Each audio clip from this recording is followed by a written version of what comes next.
Sejam muito bem-vindos neste canal Aulas Online Moçambique. Estamos na nossa segunda aula do curso Aplicação da Derivada nos exames de admissão. Então, se você não viu o vídeo anterior, é importante que vá para lá agora, assistir o primeiro vídeo e aprender os primeiros conceitos, que são os mesmos que iremos aplicar aqui na aula de hoje. Mas antes de avançarmos com a resolução dos exames da OEM relacionados com isso, é importante resolvermos um exercício da ficha 16 da TR para entendermos bem isso de máximo, mínimo, extremos e em que ponto a função é crescente e em que ponto a função é decrescente, dada a expressão analítica. John, pode dar uma expressão analítica de uma função qualquer. Em que ponto a função é decrescente? Quais são os extremos, o máximo e o mínimo? Vamos usar a aplicação da derivada para resolver esses problemas. Então, enquanto roda a vinheta, já sabe, dê um like no vídeo. Vamos, gente!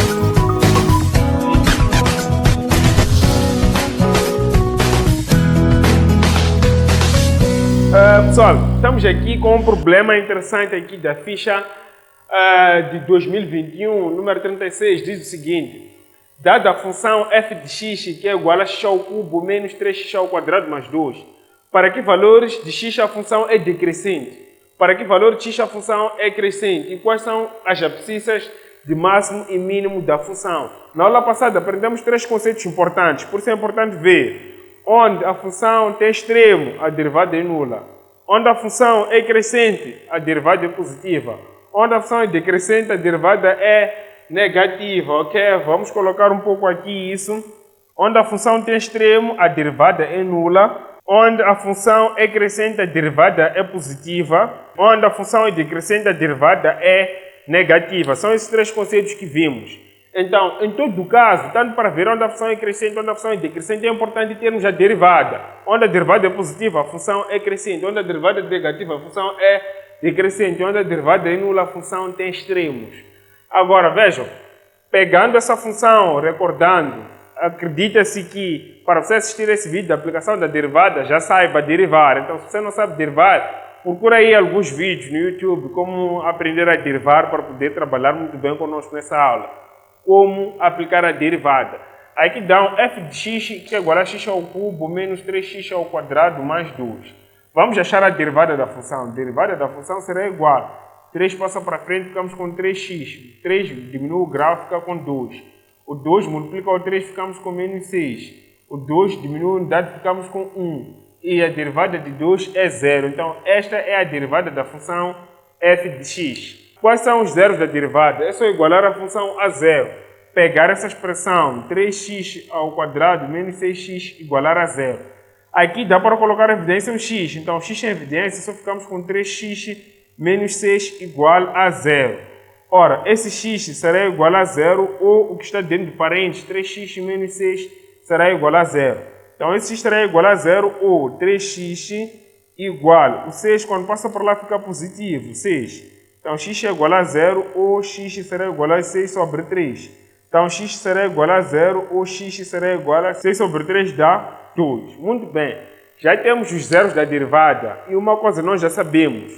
Onde a derivada é nula, a função tem extremos. Então, já sabemos onde a função tem extremos. Onde a função tem extremos, onde a derivada é nula. Então, já temos a resposta para a linha C. Quais são as abscissas de mínimo e máximo da função? São 0 e 2, são as abscissas de máximo e mínimo. Só não sabemos qual é máximo e qual é mínimo.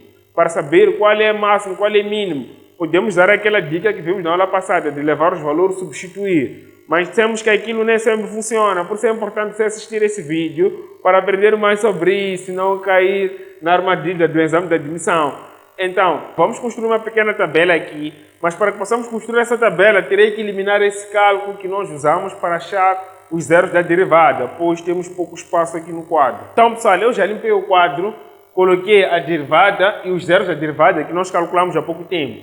E já adiantei construir uma pequena tabela que vai nos ajudar a fazer o estudo do sinal da derivada e tirarmos uma conclusão em relação à própria função f de x. Veja só, se aqui na tabela é para estudarmos os sinais da derivada e concluirmos alguma coisa sobre a função, então vocês sempre devem desenhar uma estrutura igual a essa, em que tem uma parte em cima e outra parte embaixo. Aqui a parte de cima vamos colocar a derivada da função, aqui vamos colocar a própria função f de x.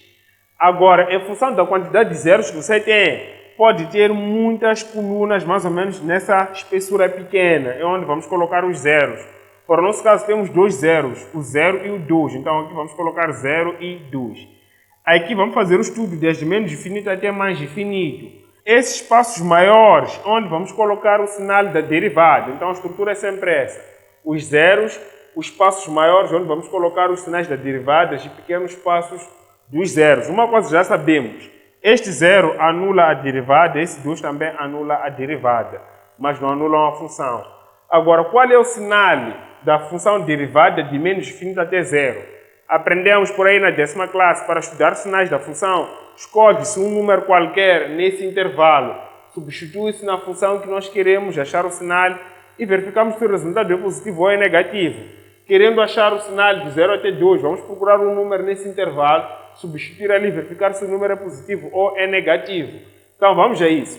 De menos infinito até 0, podemos escolher que número? Menos 1, menos 2, menos 3, menos 5, qualquer número serve. Menos 1 é mais fácil de trabalhar. Menos 1 ao quadrado dá 1. 1 vezes 3 dá 3. Menos 6 vezes menos 1, menos vezes menos dá mais. Então terá 6. 6 mais 3 é 9. 9 é um número positivo, então aqui a derivada é positiva. Podemos ter escolhido menos 2. Menos 2 ao quadrado dá 4. 4 vezes 3 é 12. 12 positivo. Agora, esse menos com o menos do menos 2 ia dar também mais 12. A soma toda seria um número positivo. Agora, de 0 até 2, qual é o sinal? Qual é o número que você escolhe? De 0 até 2, você pode escolher 1 só, que é um número inteiro. O resto são números que não são inteiros, também são possíveis de serem escolhidos. 1 ao quadrado dá 1. 3 vezes 1, 1. 6 vezes 1 dá menos 6. 3 menos 6 dá menos 3. Opa, a derivada aqui é negativa. De 2 até mais infinito, qual é o número que você escolhe? 7, por exemplo. 5, 3, todos os números são válidos, basta sejam números que estão à frente de 2. 3, por exemplo. 3 ao quadrado dá 9. 9 vezes 3 é 27, é um número positivo. Agora, 2 vezes 3 dá 12. 27 menos esse número, continuamos com um número positivo, né? Essa diferença dá um número positivo. Não importa o tal número, só temos que saber se o resultado será positivo ou negativo. Pode escolher 100, por exemplo. 100 ao quadrado dá 10.000, vezes 3 menos 6 vezes 100. Dá para perceber que o número é positivo, então coloca as mãos. Já temos os sinais da derivada. O que falta? Tiramos uma conclusão na própria função. Para tirarmos uma conclusão na função, devemos saber onde a função é crescente, a derivada é positiva, onde a função é decrescente, a derivada é negativa. Então, o contrário funciona. Onde a derivada é positiva, a função é crescente. Onde a derivada é negativa, a função é decrescente. De menos infinito até 0, a derivada é positiva? Sim, então a função é crescente. De 0 até 2, a derivada é negativa? Sim, então a função é decrescente. De 2 até mais infinito, a derivada é positiva? Sim, então aqui a função é crescente. Então já conhecemos os intervalos de monotonia. De menos infinito até 0, a função cresce, e de 2 até mais infinito também a função cresce. A função só é decrescente de 0 até 2. Então podemos colocar aqui, para que valor de x a função é decrescente? É decrescente de 0 até 2, então no intervalo aberto de 0 até 2 aberto. Em que intervalo a função é crescente? A função é crescente de menos infinito até 0 e de 2 até mais infinito. De menos infinito até 0, união com 2 até mais infinito. Agora, quais são as abscissas de mínimo e máximo? As abscissas são 0 e 2, porque são extremos da função. Falta saber qual é mínimo, qual é máximo. Bom, pessoal, analisando a monotonia, a função aqui cresce, depois decresce. Então, podemos prever que aqui a função faz isso. Cresce, chegou aqui, decresceu, fez um extremo. Aqui, o que a função faz? Aqui a derivada é negativa, então a função é decrescente, decresce. Aqui a função cresce. Opa, então a função tem um extremo máximo, aqui é 0, e tem um extremo mínimo, em x igual a 2. Então, podemos concluir logo que x de máximo é 0 e x de mínimo é 2. Então, os pontos das abscissas são mínimos, x de mínimo é 2 e x de máximo é 0. Então, pessoal, é dessa forma que nós descobrimos quais são as abscissas de máximo e quais são as abscissas de mínimo. Agora, esse exercício foi mais pacífico. No exame de admissão vão dar casos mais complexos. em que a tabela vai te salvar muito, mas muito de verdade. Vejam agora esses dois exemplos que é de propor a seguir, de Matemática 1 de 2020 e de 2021. Vão se surpreender bastante com isso. Vamos a isso. O M 2020, Matemática 1 2019. Os pontos de máximo da função f de x 3x elevado ao 4